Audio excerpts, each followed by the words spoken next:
There was a moment, a fleeting, private moment that few outside the palace walls will ever see, when Catherine, Princess of Wales, stood backstage after a high-profile engagement, paused for a breath, and allowed herself to feel something most of us can relate to: disappointment.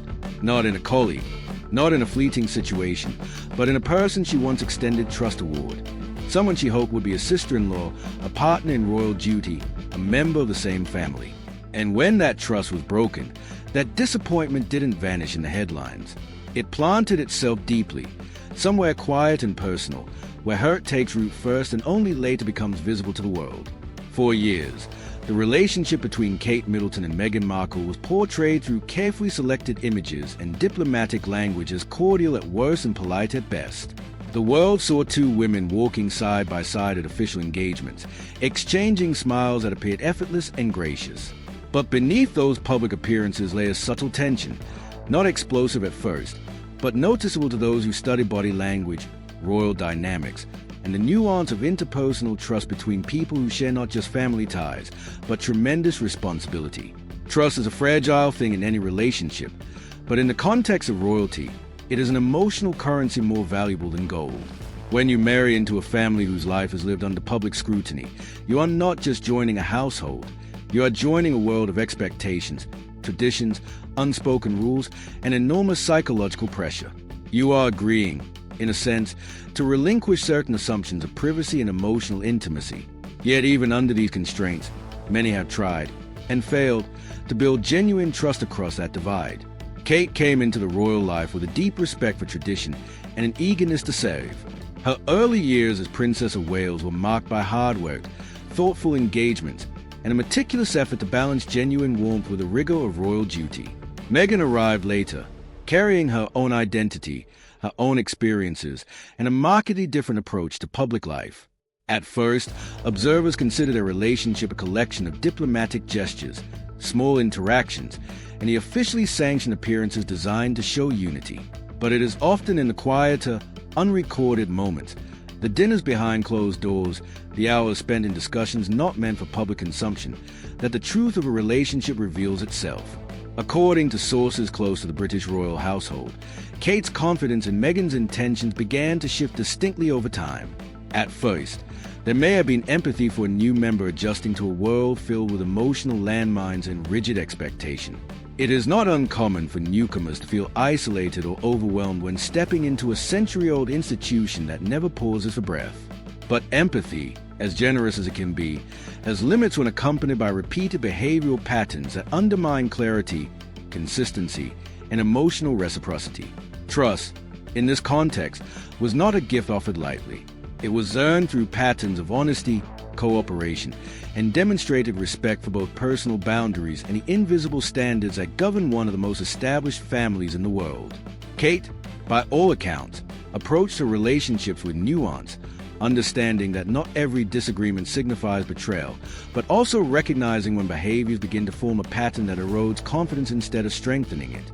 When the questions begin outnumbering the affirmations, the heart begins to guard itself. It was during the period when Prince Harry and Meghan began expressing public grievances about life within the institution that the tension began to take a more personal shape. Meghan's candid interviews and revelations, discussing private family matters on global platforms, sent shockwaves through the monarchy and made many inside the family feel blindsided. While some felt betrayed by the exposure of painful personal experiences, others felt frustrated by the manner in which these experiences were presented, as though entire chapters of royalty had been condensed into moments of anecdote rather than genuine dialogue. Kate, complex as she is, was not immune to these reverberations. A woman who highly values duty, loyalty, and mutual respect began to interpret the pattern not merely as individual complaints, but as actions that could not easily be decoupled from their public consequences. In royal life, words matter, not just for what they communicate, but for what they invite: scrutiny, speculation, reinterpretation. What might be an honest expression in one context becomes, in royal context, a destabilizing force that ripples across public perception and institutional stability. This was a turning point. It wasn't a single conversation or dramatic revelation, but rather an accumulation of unguarded interviews, emotionally charged documentaries, and memoirs that traded personal grievance for global headline. Each instance chipped away at the reservoir of trust that had once existed, and each publicly aired criticism made emotional reconciliation increasingly fraught. If trust had once been a bridge, these actions turned it into terrain littered with obstacles. At the same time, the emotional landscape of Kate's life was shifting in other directions, not just as a princess, but as a mother, balancing the demands of royal duty with the delicate task of raising her own children in a world brimming with comparison and comment. Kate needed stability, predictability, and an environment where her children could grow without the crosswinds of international controversy. In such a climate, seeing a sister-in-law air the most intimate facets of family dynamics in public forum could understandably intensify caution, wariness, and emotional retreat rather than empathy. Several insiders have noted that Kate's reaction was never rooted in personal animosity, not in the dramatic scenes you see in movies or tabloids, but in a sober, measured reassessment of where trust truly lies. Trust, when broken in the public eye, does not automatically heal behind palace walls. When moments of vulnerability become public commentary, when personal experiences are woven into narratives with broad audiences, the emotional cost becomes something not easily set aside. This perspective does not paint Kate as cold or unfeeling. On the contrary, those who know her speak of a woman with a deep capacity for thoughtfulness and care, someone who engages her relationships thoughtfully and considers consequences that extend far beyond the immediate moment. Yet even the most empathetic individuals have emotional boundaries. Even the strongest bonds have limits when confronted repeatedly with behavior that, from their point of view, appears unpredictable or inconsistent with shared expectations. And so there came a moment when Kate's understanding shifted from hopeful optimism to cautious realism. Rather than extend trust unconditionally, she began to prioritize consistency, reliability, and mutual respect, qualities that, in her experience, seemed increasingly absent from a narrative unfolding around Meghan. Instead of conflict or outbursts, Kate chose quiet withdrawal and careful distance. She continued to fulfill her public duties, to support her family, and to engage with the institution she had married into, but she did so with a guarded heart, careful not to expose a vulnerability that had already been challenged. This dynamic has had ripple effect within the wider royal family and among observers around the world.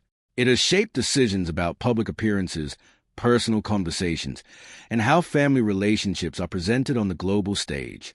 It has contributed, in part, to the complex, simmering divide that exists not as a loud feud, but as a quietly acknowledged rift, one that lives in shared history, unspoken boundaries, and the emotional logic of self-protection. It is important to understand that this is not a story of simple good and evil, or one person betraying another. It is a story of human relationships messy with emotion, public vulnerability, and the ways in which performance, expectation, and personal truth collide when lived in a spotlight too bright for private wounds. Kate's response was not a dramatic rejection, but a thoughtful recalibration, a way of saying that trust, once fractured publicly, must be rebuilt privately and with evidence of change, not just assurances. The implications of this emotional shift continue to play out, touching decisions about appearances, statements, and the ways each individual navigates life beyond the palace gates. Where once a sister-in-law relationship might have been filled with shared lunches, mutual confidences, and a sense of collaborative purpose, it has now evolved into one characterized by distance, caution, and an emotional realism that acknowledges past pain and present boundaries. And yet, in the quiet corners of family memory, there remains the possibility of healing. Not because headlines demand reconciliation, nor because public sentiment dictates it, but because we are dealing with human hearts capable of growth, reflection, and change. Time has a way of reshaping perspectives, and even the most fraught emotional landscapes can be softened by understanding, humility, and a willingness to engage in real, private conversation, not scripted interviews or curated media moments. In the end, Kate's story, as it relates to Meghan, is not a tragedy, but a human chapter in the larger narrative of a family living under unprecedented scrutiny. It is a reminder that trust is precious, that expectations matter, and that when private pain becomes public narrative, the emotional logic that follows is as complicated as any human heart. And perhaps, in another time, when wounds are healed and voices are quieter, there will be room for reconciliation built not on headlines, but on shared personal truth and mutual respect.